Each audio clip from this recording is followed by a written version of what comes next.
Fala galerinha do Estou Preparado! E aí pessoal, como foram de simulado? Tudo tranquilo? Tudo belezinha? Tenho certeza que você foi muito bem. E se você não foi bem, não tem problema, porque treino é treino, jogo é jogo. O importante é o que você vai fazer daqui para frente. Manter o foco nos estudos 100% até o dia da prova. Tá chegando, tá perto. E manter o foco, pega pesado até lá. Eu te garanto que você vai chegar lá no dia da prova e vai alcançar a tão sonhada aprovação, beleza? Galera, vamos resolver aqui de maneira rápida, simples e objetiva nossas questões de direito penal e processo penal que caíram aí no teu simulado. Tranquilo, belezinha? Então, sem demais aprofundamentos, tá? A gente vai direto ao gabarito, trazendo alguns comentários importantes, mas sem se estender demais, porque aqui é uma correção objetiva do teu simulado. Beleza? Professor GD na área, vamos que vamos. Olha, as questões aqui, elas não estão necessariamente com a numeração do teu gabarito, mas elas estão na ordem que você respondeu a disciplina de Direito Penal e Processo Penal. Então, pega o início de Direito Penal e a gente vai corrigir da primeira questão de Direito Penal até a última. E aí vamos para Processo Penal, corrigir da primeira até a última também, tá? Então, eu coloquei aqui a nomenclatura, o número de 1 a 6 em cada disciplina, mas no teu material pode estar outro número, tá bom? O importante é você seguir a sequência da disciplina. Vem comigo. Então, bora lá. Vamos aqui, ó, galera, que interessante. Em 10 de 1 de 2017, Robson praticou o delito previsto na Lei A, cuja pena era de reclusão de 3 a 6 anos. Em 30 de 4 de 2019, a Lei A foi revogada pela Lei B, que passou a prever pena de 1 a 3 anos de reclusão para a conduta praticada por Robson.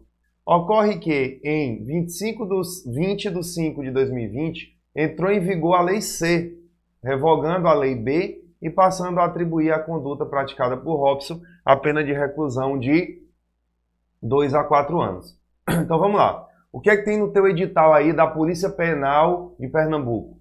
Lá tem lei penal no tempo e no espaço, tá? Então a lei penal no tempo, galera, nada mais é do que como essa lei ela vai se movimentar no tempo, tá? Como é a extratividade de lei penal, como é o princípio da legalidade, o princípio da anterioridade de lei penal que está dentro do princípio da legalidade e o princípio da reserva legal. Aqui nós vamos trabalhar com o princípio da anterioridade da lei penal, no que diz respeito à extratividade de lei penal, tá certo? Então veja, o indivíduo cometeu um crime e aí essa lei mudou, trouxe uma condição mais benéfica. Aí depois essa lei mudou de novo e aí trouxe uma condição mais prejudicial. Ela mudou 2 vezes. Então, o fato vai ser regido pela lei que estava vigente no momento da ação ou da omissão, quando mudou ou agora, o que está vigente agora, o que é que vai ser utilizado? Aí sempre você vai pensar comigo, sempre vou utilizar a lei mais benéfica, a lei mais benéfica ao réu. Nós não estamos falando aqui de lei excepcional ou temporária. Então, nesse caso, eu vou utilizar o que, galerinha? Eu vou utilizar a lei B. Vou utilizar a lei B, tá? Por quê? Porque a lei B ela é mais benéfica, ó. É pena de 1 a 3. A lei A é pena de 3 a 6 e a lei C é pena de 2 a 4. Então a lei B ela é claramente mais benéfica. Ainda que, olhando de maneira abstrata a pena, você não dá para saber se realmente ela é mais benéfica, porque pode ter circunstâncias alteradas. Mas de maneira seca e objetiva aqui, a lei B é a mais benéfica. Então, gabarito aqui, ó, letra B. Tá? Vamos para a próxima questão. Vamos direto para o gabarito, beleza? Segundo dispõe um artigo 7º, inciso 1 do Código Penal, fica sujeito à lei brasileira, embora cometido no estrangeiro, o crime. E aí, galerinha? O crime contra o quê? Contra o patrimônio de fundação instituída pelo poder público. E aí, ó, lembre do artigo 7, o artigo 7º do Código Penal, ele trata de quê, galera? Da extraterritorialidade da lei penal. tá? Extraterritorialidade de lei penal. A lei penal, ela é aplicada, em regra, no território brasileiro. E aí a gente fala do artigo 5º, territorialidade. Territorialidade penal. Nós temos o território brasileiro, que pode ser próprio ou real, e temos o território brasileiro por extensão, beleza? Aí é objeto de outro estudo. E a extraterritorialidade é o momento em que, mesmo o crime tendo acontecido fora do território brasileiro próprio ou por extensão, ou seja, no exterior, propriamente dito, eu tenho a aplicação da lei penal brasileira. Mesmo o crime tendo acontecido no exterior, fora do Brasil. Então veja, você deve ir lá no artigo 7º, inciso 1 e 2 e parágrafo 3º e procurar lá, memorizar as causas de extraterritorialidade incondicionada, inciso 1, condicionada, inciso 2, e o parágrafo 3º, hipercondicionada. Então aqui, galera, nesse caso, o inciso 1, na extraterritorialidade incondicionada, nós temos aí, dentre as hipóteses, contra o patrimônio de fundação instituída pelo poder público, tá? Contra o patrimônio ou fé pública da União, estados, DF, municípios, etc. Beleza? Então, gabarito letra D. Próxima questão. Agora uma questãozinha maior, né? Na parte do crime. Vamos lá. Considerando o título 2 do crime, da parte geral do Código Penal, analise as afirmações abaixo indicando F para que for falsa e V para verdadeira. O resultado de que depende a existência do crime somente é imputável em quem lhe deu causa. Considera-se causa ação ou omissão sem a qual o resultado não teria ocorrido. Tá certo, galera. O resultado só pode ser imputado a quem deu causa a ele. Só imputa o resultado a quem deu causa. E o que é causa? Causa, o que é esse resultado? Tá bom? Esse resultado, pessoal, é o que efetivamente aconteceu. Imagina um homicídio, deu um tiro em alguém e ele morreu. Eu consigo identificar ali um resultado. Quem é que responde por esse resultado? A quem deu causa. Quem foi que deu causa? Quem agiu. Ou quem agiu, ou quem se omitiu, a depender do crime específico. Então, descrição perfeita da parte do crime, tá? Da parte aí, a partir do artigo 13 do Código Penal. Então, V. Se é V, então a gente já corta o que começa com F, né? Ó, isso aqui é bizu de concurseiro, tá? Já vai eliminando, beleza? A omissão é penalmente relevante quando o omitente devia e podia agir para evitar o resultado. O dever de agir incumbe somente a quem tenha por lei a obrigação de cuidado, proteção ou vigilância. Falso. Nós já vamos aqui agora, ó. Opa, tá tudo falso. Então não tem o que eliminar.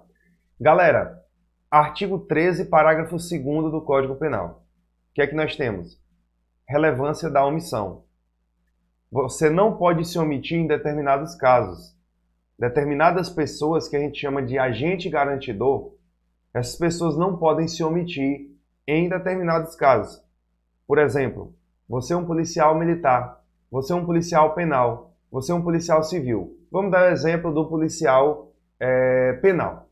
Pronto. Exemplo do policial penal. O policial penal, ele tem o dever de quê? Ele tem o dever de cuidado, proteção ou vigilância. Cuidado, proteção ou vigilância. Se você, policial penal, deixa de alimentar, por exemplo, um preso, aquele preso vindo a óbito por conta da não alimentação, você vai responder pelo quê? Pelo delito de homicídio. Por quê? Porque você tinha que alimentar o preso.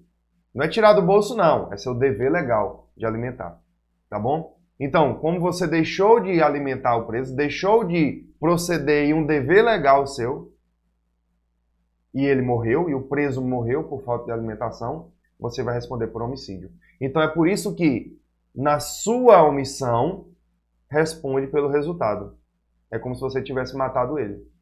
A mesma coisa um policial militar, por exemplo, que está passando ali pela rua, vê uma mulher sendo estuprada e não faz nada. O policial militar, ele responde pelo estupro, tá bom? Você não faz nada, ele se omite absolutamente. Então, belezinha. VF. Disse crime tentado quando iniciada a execução não se consuma pela vontade própria do agente. Pelo amor de Deus.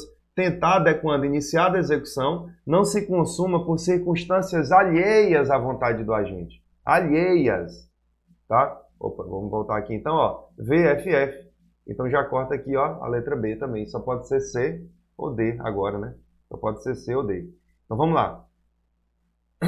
Considera-se em legítima defesa quem pratica o fato para salvar de perigo atual ou iminente, que não provocou por sua vontade, nem poderia de outro modo evitar, direito próprio ou alheio, cujo sacrifício nas circunstâncias não era razoável exigir-se.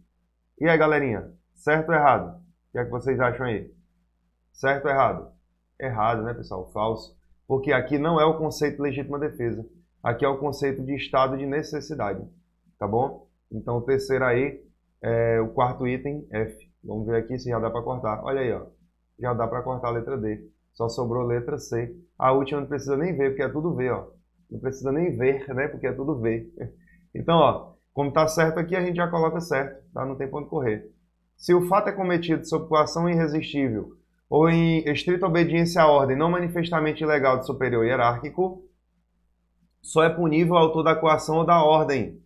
A sequência correta de preenchimento dos parâmetros de cima para baixo é gabarito letra C. De que, professor? Concurseiro que vai virar o quê? Concursado, é isso aí. Concurseiro que vai virar concursado. Aonde? Aqui no Estou Preparado. Galerinha, olha, vou te fazer agora um convite super especial. Você que vai fazer o concurso da Polícia Penal de Pernambuco não pode deixar de assistir a revisão de véspera do Estou Preparado. Você não pode perder a melhor revisão de véspera para o concurso da Polícia Penal de Pernambuco, tá certo? Mega revisão com os melhores professores, a melhor estrutura para que você possa, tá, assistir a aula da melhor forma possível, o melhor material com as melhores questões, tudo que você precisa para ir bem na prova. Então não tem erro.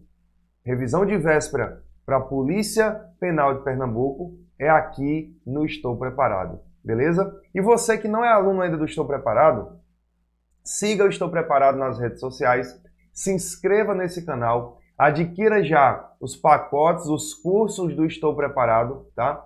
Da plataforma. Não perca tempo, galera. Seja um aluno do Estou Preparado e venha fazer parte aí dessa lista de campeões, tá? E só cresce. E você que prefere estudar e ter um rol de opções maior, você pode também fazer a assinatura aqui pelo Estou Preparado, tá? Então faça já a sua assinatura ilimitada Prime aqui no Estou Preparado. Uma coisa certa, você não vai se arrepender de fazer parte aqui dessa equipe de campeões, dessa equipe aqui que mais aprova no estado do Pernambuco, beleza? Tamo junto, galera. Então, revisão de véspera, não perca, revisão de véspera, Polícia Penal é com o Estou Preparado. Vamos que vamos, próxima questão. O que é que nós temos aqui agora? Questãozinha, ó, número 4. De acordo com o Código Penal, assinale a alternativa correta acerca da imputabilidade penal. Vamos lá. Tópico da tua prova também. O menor de 18 anos é isento de pena para todos os efeitos legais, quando demonstrado não entender o caráter ilícito do ato. O que está errado é esse quando, né? Por quê? Porque o menor de 18 anos, ele pode ser um Einstein, ele pode ser o Einstein. O menor de 18 anos, ele não responde perante o Código Penal. Por quê? Porque ele é inimputável. O menor de 18 anos pode ser Albert Einstein. Ele é inimputável, tá? Se for menor de 18 anos. Pode ser a reencarnação, né? Que não existe, mas pode ser a reencarnação ilustrada aqui do Albert Einstein. Não responde. A embriaguez, quando voluntária, afasta a imputabilidade do agente. A embriaguez, quando voluntária, não afasta nada. Ele responde da mesma forma. A emoção, quando proveniente de caso fortuito, torna o agente inimputável se, ao tempo da ação ou da omissão, não possuir a plena capacidade de entender o caráter ilícito do fato. Galera, veja bem, você vai ver, aqui nós estamos falando dos artigos 26, 27 e 28 do Código Penal.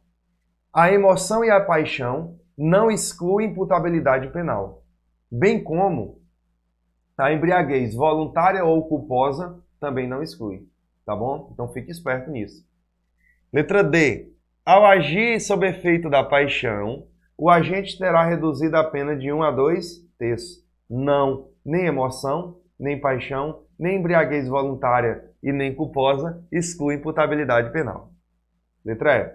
O agente que por doença mental, ao tempo da ação ou omissão, era inteiramente incapaz de entender o caráter ilícito do fato, é isento de pena, tá certo, ó. Doença mental, inteiramente incapaz. Lembra, galera, ó, quando eu falo de doença mental ou de questão relacionada com embriaguez, doença mental ou questões relacionadas com a embriaguez, eu tenho que entender se a banca está falando que ele é inteiramente incapaz ou ele é parcialmente incapaz. Quando a banca falar que ele é inteiramente incapaz de entender o caráter ilícito do fato, nessas circunstâncias, isenta de pena. Quando a banca trouxer o entendimento de que ele era parcialmente capaz de entender, aí não é isenção, é redução de pena. Tá bom? Beleza? Então, gabarito, letra E. Próxima questão. ELP pegou o carro de MAV com a devida anuência para limpeza no lava-jato. Após a lavagem, ELP decidiu não mais devolver o carro e sumiu. Com base na situação hipotética, assinale a alternativa que indica o crime praticado por ELP.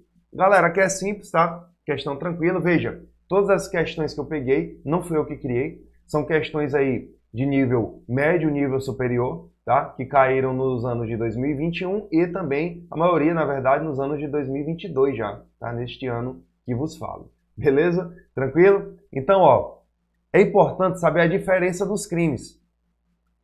A apropriação indébita, que vai ser o nosso gabarito aqui, é um crime, pessoal, que, para que eu cometa esse crime, primeiro, eu tenho que estar com o objeto na minha posse ou detenção. O objeto não é meu, mas está sob minha posse ou detenção. Tá? Então você me presta teu notebook.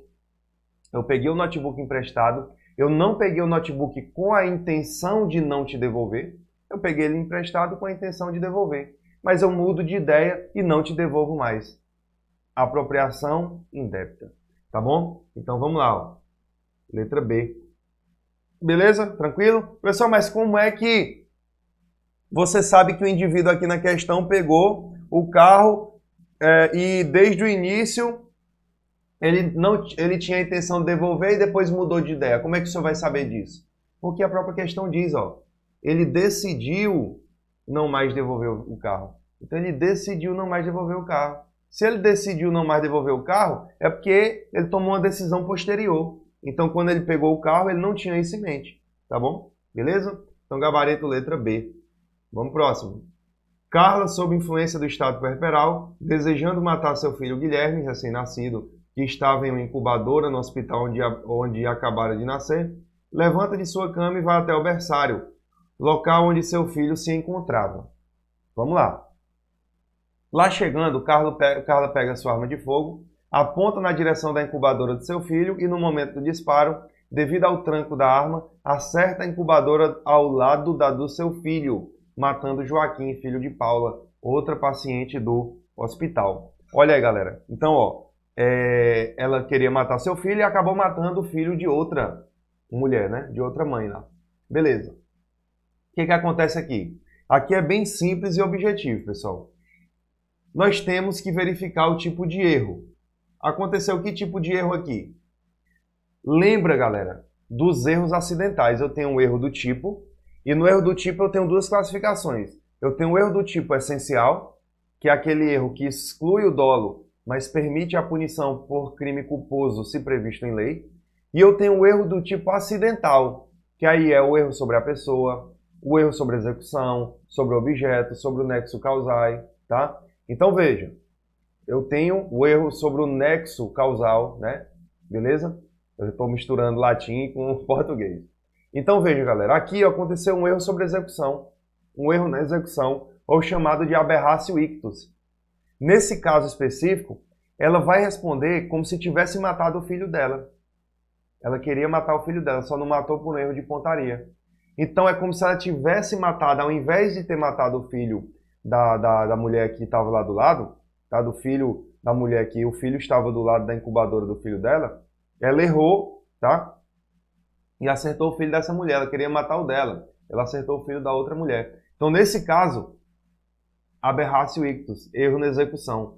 O erro na execução, galera, tem o mesmo efeito do erro sobre a pessoa, tá bom? Então ela vai responder por infanticídio, ainda que não tenha matado seu filho. Por quê? Porque vão ser consideradas as circunstâncias de como se ela tivesse matado seu próprio filho. Então ela responde por o erro na execução, nos termos do artigo 73 do Código Penal. Então, ó, infanticídio, tá?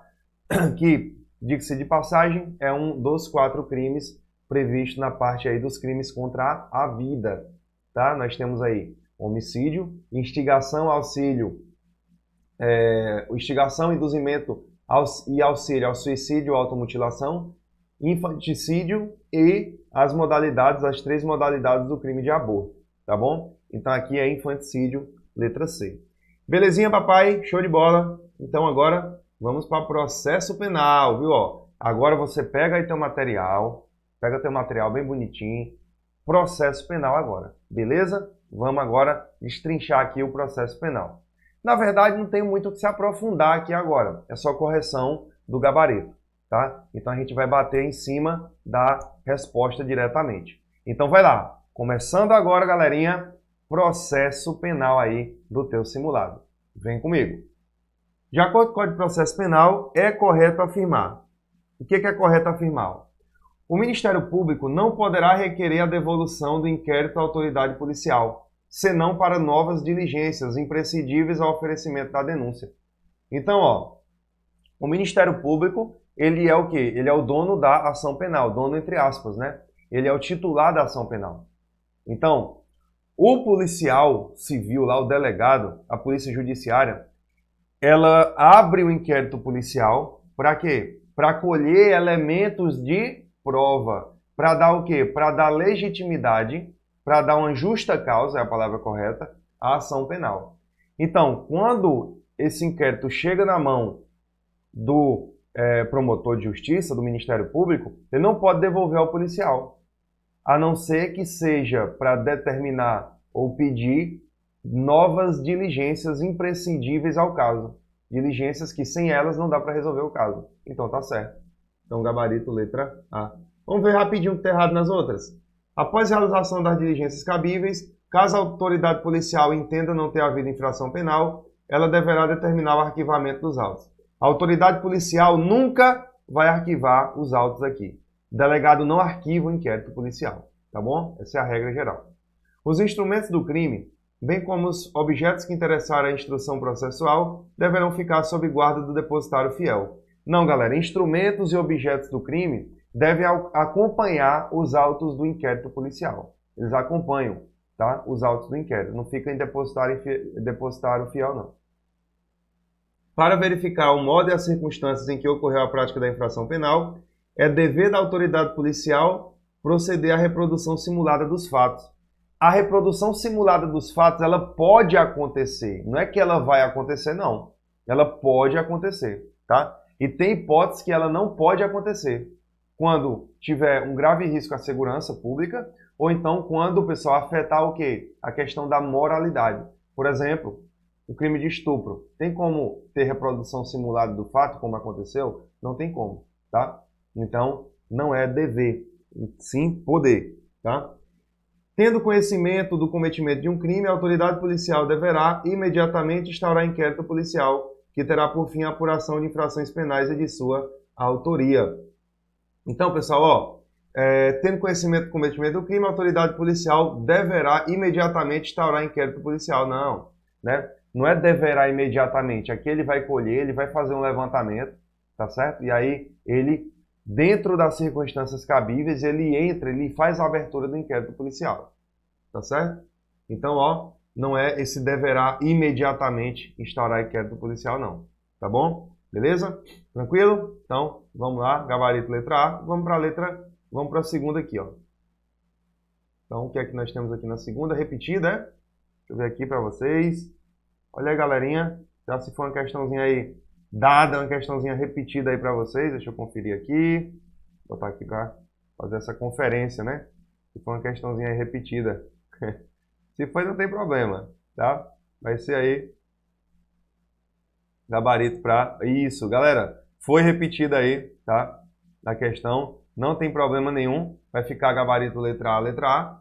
tá? Questãozinha repetida, não tem problema. Ambos falando de quê? Falando de inquérito policial. Beleza? Foi repetida aí. Então, quem acertou a primeira, acertou a segunda, também de processo penal. Quem errou uma, errou a outra também.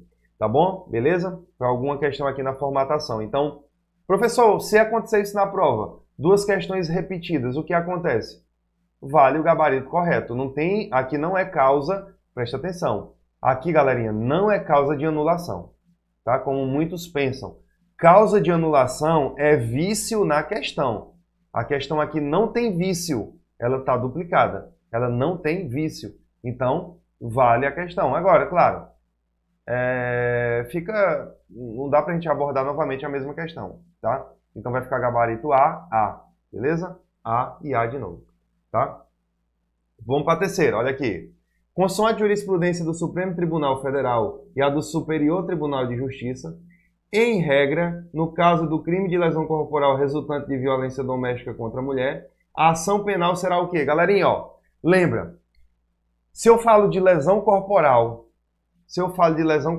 leve, por exemplo, eu tenho o quê? Eu tenho ação penal pública condicionada à representação.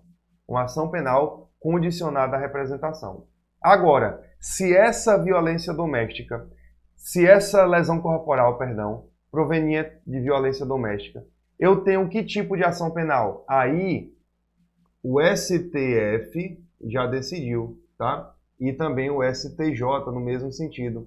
Nesse caso, a ação penal vai ser pública incondicionada, gabarito letra A, tá? Aí eu saio da pública condicionada e vou para incondicionada. Então, letra A. 4. Em se tratando de fiança, o juiz, olha aí, cai na tua prova também, tá? Prisão, liberdade, né? E fiança, beleza? Então cai na tua prova.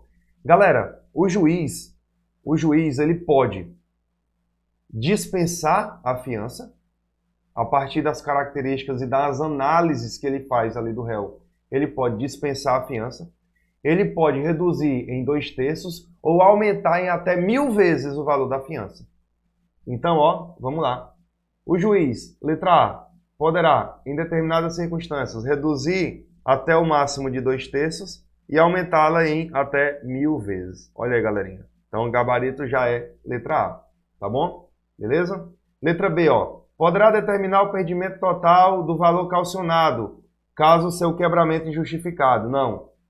Não é o valor total no caso do quebramento, não. Tá certo? É de parte do valor. Deverá julgá-la quebrada quando o acusado praticar nova infração penal culposa. Não. É só se for dolosa. Poderá aplicá-la somente como contra-cautela da prisão em flagrante. Não, pode ser uma própria medida cautelar, sim. Tá bom? Poderá arbitrá-la mesmo após o trânsito em julgado da condenação. Não há arbitramento de fiança após o trânsito em julgado. Certo? Vamos para a quinta. Tranquilo aqui, ó. João foi preso em flagrante delito e não foi apresentado a nenhuma autoridade policial, mesmo após 72 horas do flagrante.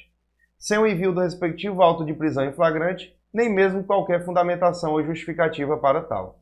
Carlos foi preso em flagrante delito e apresentando ao juiz no tempo correto, em audiência e apresentado ao juiz no tempo correto, em audiência de custódia, mostra que possui trabalho e endereço fixo, não apresenta risco à sociedade, não vai fugir ou destruir provas e comparecerá sempre que necessário.